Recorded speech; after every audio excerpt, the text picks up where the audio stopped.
Vande Purushottamam. Salutations to fulfill at the best.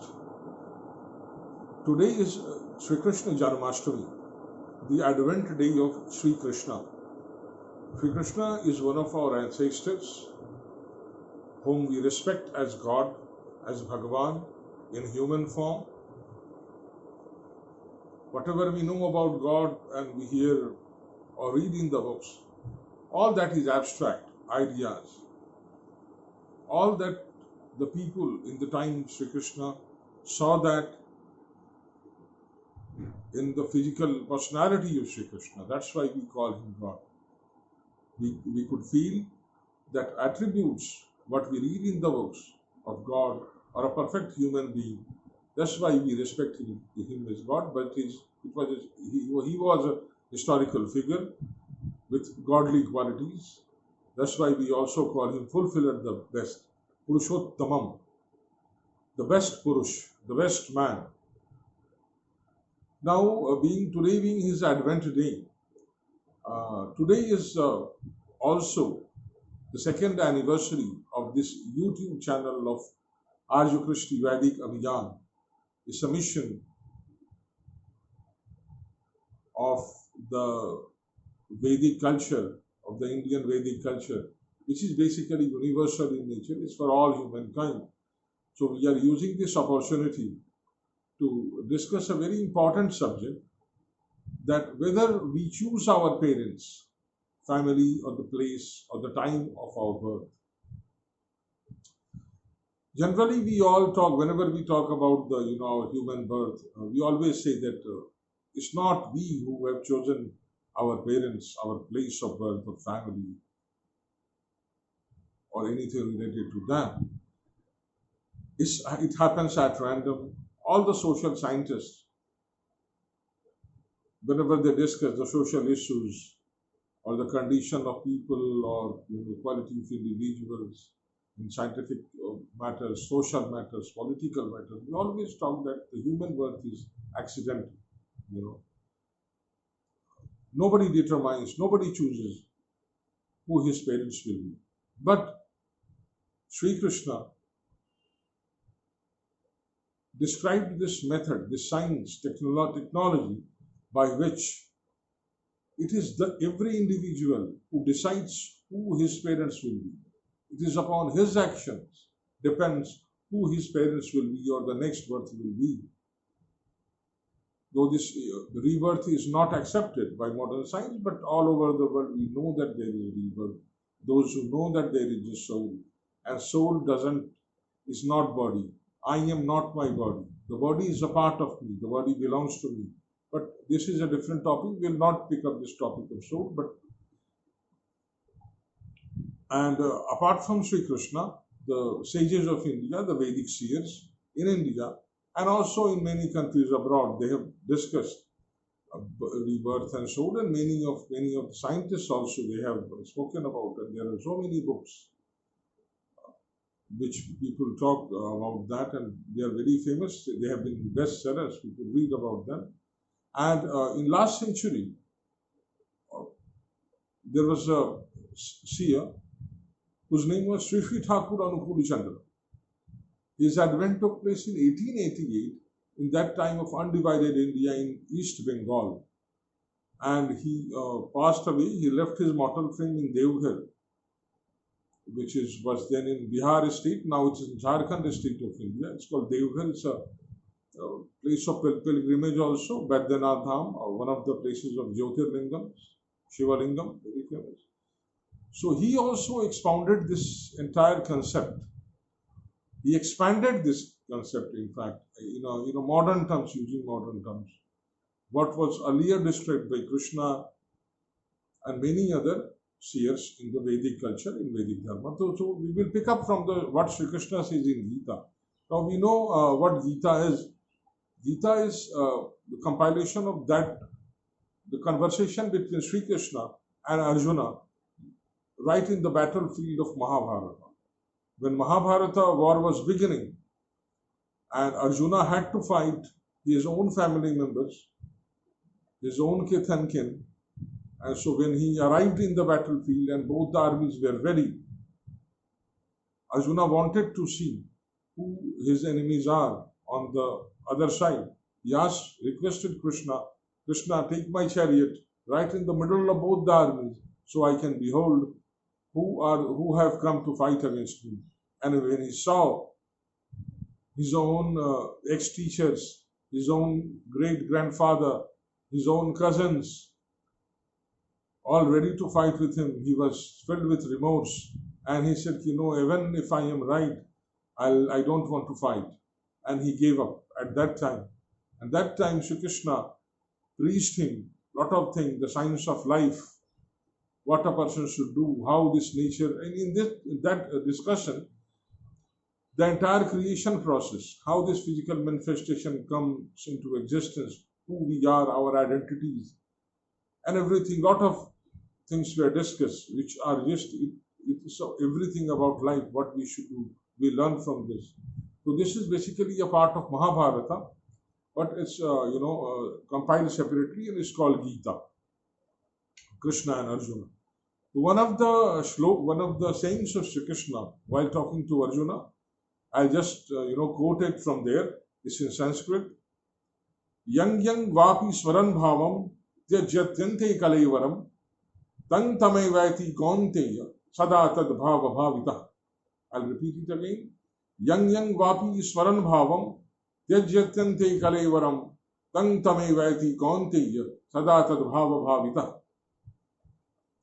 Now, the literal meaning is, in whichever state the mind remains at the time of death, when the soul leaves the body, at whichever state,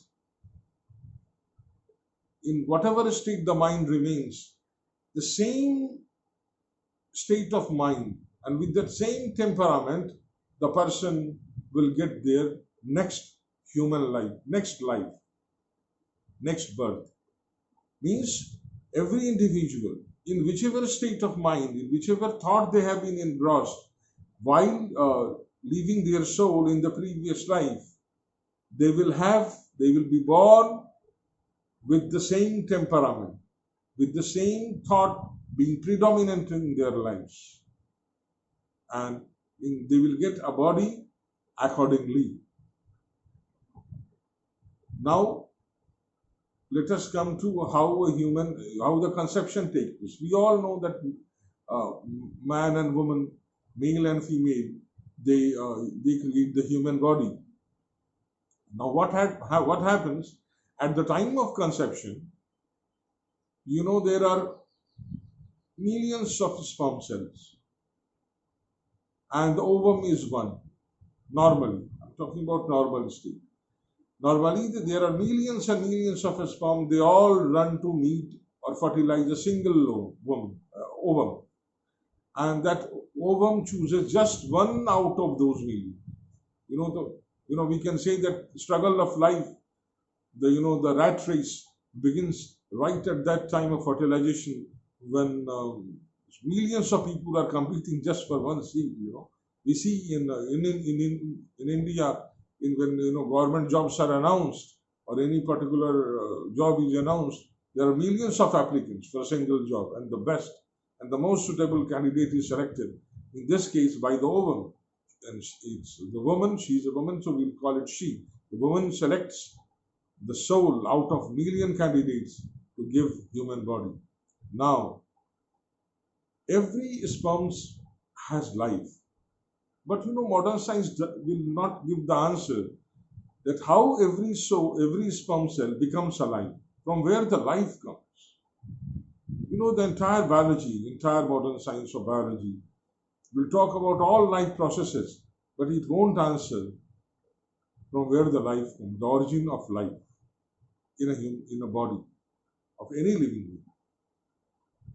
But in Vedic science given by Purushottam and expanded further by Sri Thakur and Anukulchandra in last 100 years or so, we find that the answer is the human brain, the brain center of man. At the time of meeting the wife, whichever it's, it's impressed by which it is in whichever state of thought, or whatever, the temperament and thought process, or whichever bhav we call, the state of mind, the state of his, entire existence, his consciousness, his mood, his feelings, in whatever thought process, this thought frequency, his mind is, it will attract souls matching with that thought frequency. For example, when this meeting takes place, when couples, mate, they might be in so many different moods. The man might be very frustrated. He's come from the office, he has suffered some loss, might have lost his shares, share market loss or business loss, or he might have, got a promotion that day. He might be very happy, excited, and in very happy mood. So many different moods. He might have taken drugs, he might be drunk, or he might be impressed by some television programs we might be watching just before sleeping, or just before going to the bed, or at that time of the day. Or he might have gone to a picnic. So, and that is particularly affected by the woman she is meeting. So the wife, because of wife's influence, or the female's influence, in what state he goes, what state of mind he is uplifted, or goes down, that depends. It determines or impacts, influences his feelings, his mood, his entire thought process at that particular time. Or is he agitated, or is he repulsed by anything, by any color, any sound, any smell? That all determine which type of souls, which type of thought frequency is attracted. Let us take example of a transistor, radio. When we switch on the radio, there are so many radio stations available. The local radio station, there is FM, short wave, medium waves, there is BBC, Radio America, Radio Moscow, so many different countries broadcasting all over the country. Hundreds and hundreds of radio stations are there. They are all transmitting, and all frequencies are being received near the transistor. But it depends upon that transistor to which frequency we tune that transistor. Now, similarly, to which frequency the man is tuning, on that will depend which souls he is attracting. The souls are all around us in the entire atmosphere. The soul remains what we call, in a medium of ether. Anyway, let that be. Whatever medium, the souls are there. They are all attracted by the frequency of the human, the male mind, the brain center of male. And all those souls travel down his spine, which in India, in Vedic science, we call it the Kundalini, the flow of Kundalini, which goes, the flow of consciousness. It flows from the base of the spine to the top of the head. And that is called Kundalini. It's a serpentine force of consciousness, because, it goes in a serpentine manner. Kundalini, the literal word is coiled. The consciousness is coiled at the base of the spine, and it travels through the spine to the top of the head, and the 7 chakras of Kundalini, through all 7. So the root chakra and the sahasrara, it flows between these. Now the souls are attracted, and they travel down to the scrotum, in which the sperm cells are born. Now, at what point the sperm cells get life? They become alive. How? Now, you won't find this answer in biology, but in Vedic science, you'll find this answer. So, the moment the souls enter into the sperm, millions of sperm cells are there, and every sperm gets one soul. Just one soul per sperm. And then all these sperms, millions and millions of them, rush to find their destination. They all want human body. They are all in rush. They are all struggling, and through the vaginal canal they go into, and vaginal canal has got a lot of acidic secretion, and they are dying, So the person sees his own friends dying all around him. Still he goes, I have to take birth, I have to take birth. That's the rat race to get a human body. That's why human body is so, sacred. We must consider it very sacred. We are lucky to get a human body. And then one particular sperm gets to fertilize. But is it random? Again, biology says it's random. No. But Vedic science, Krishna explains here, and the scriptures of India and the sages have explained this process. But what happens? The psychosomatic state of the woman, the female, that determines. So she determines. And her mood depends upon variety of factors. Whether this mating, this this intercourse is taking place with her sanction. Is she okay with it? Or is she against her wishes? Or what is her, how is her health, physical health or mental health? Is she happy at that time? Or has she approached herself? And with what is the impression her husband carries, the male carries in her mind, on her psyche? So she, at that moment, she will be impressed with that particular personality or that particular aspect of the personality of the male. And that with that impression, whichever sperms or souls, that one of the soul, every sperm has a soul, that is matching, that is, compatible, her psyche allows only that particular soul to conceive, to fertilize. So the role of woman is very crucial in human being. What type of soul she is selecting? What is the temperament of that soul? And that all depends upon her health, her mood, her mentality, her temperament, the conjugal, the type of conjugal relationship they have, the state of, their couple's life. Are they happy in relationship or not?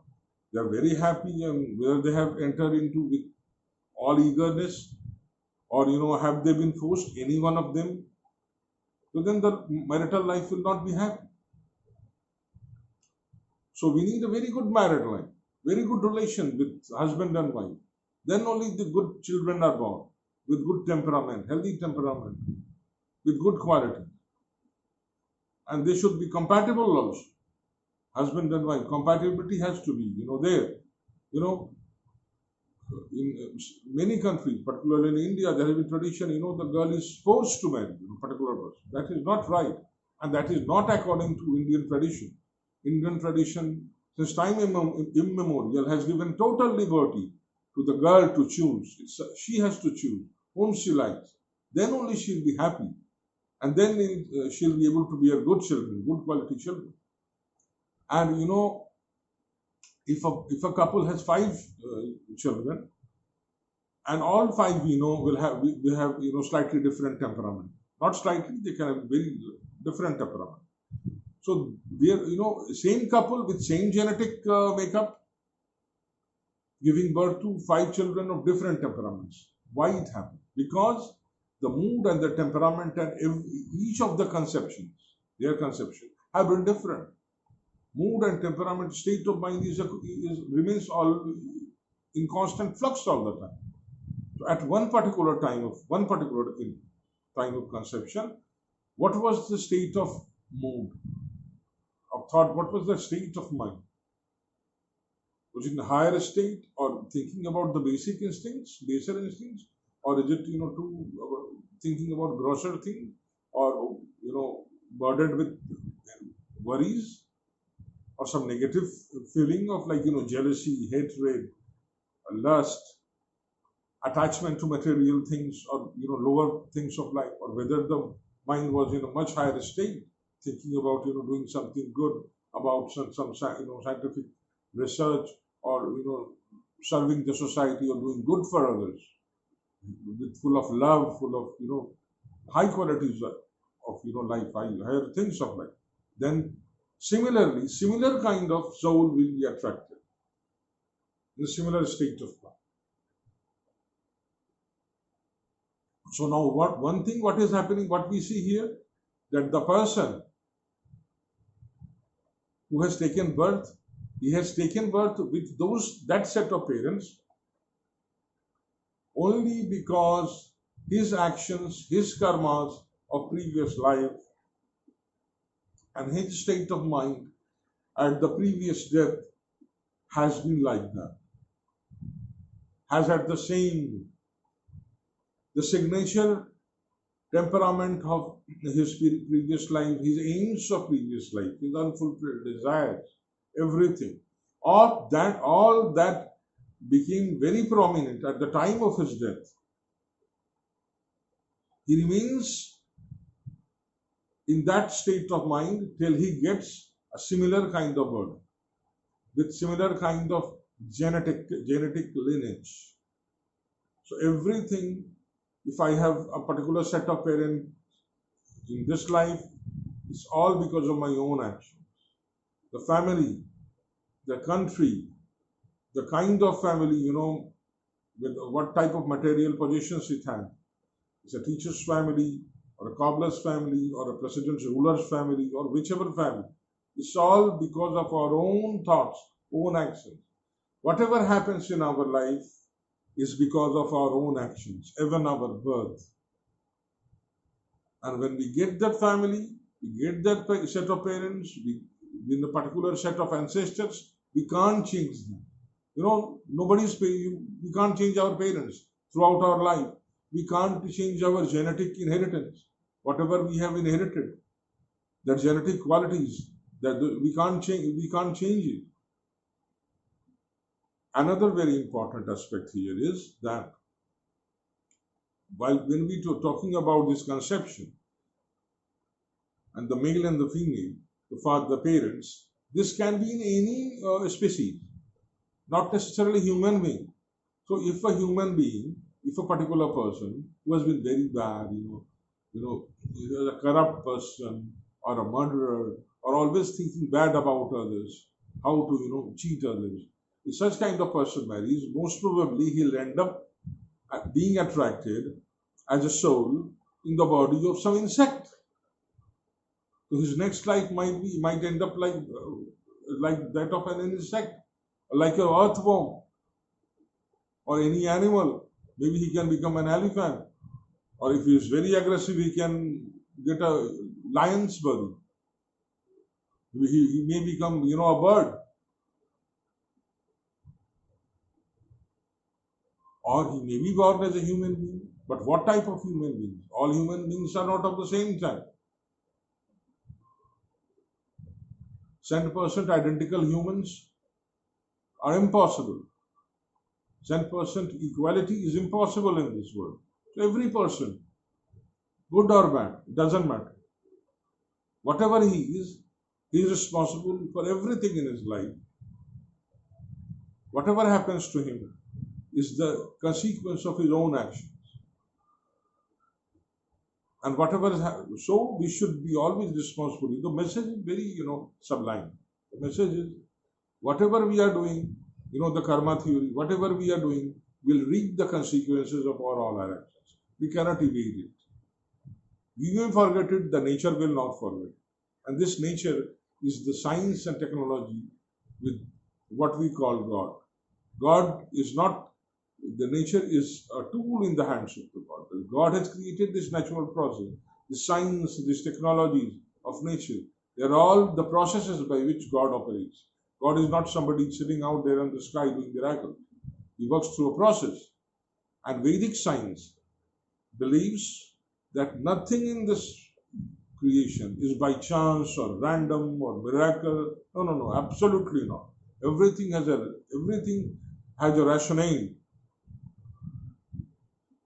Everything, even if you think something, something very, like supernatural, we think supernatural because we do not understand, we do not comprehend. That's why we call it something miracle or supernatural. There's nothing supernatural from nature's point of view. With human birth, today we see like the way Krishna explains in his Gita, and today being his Advent Day. And this topic is very broad, there's a lot of questions, counter questions will arise. We can't complete everything in a session. We'll continue in further episodes of this Aryakrishti Vedic Vigyan YouTube channel.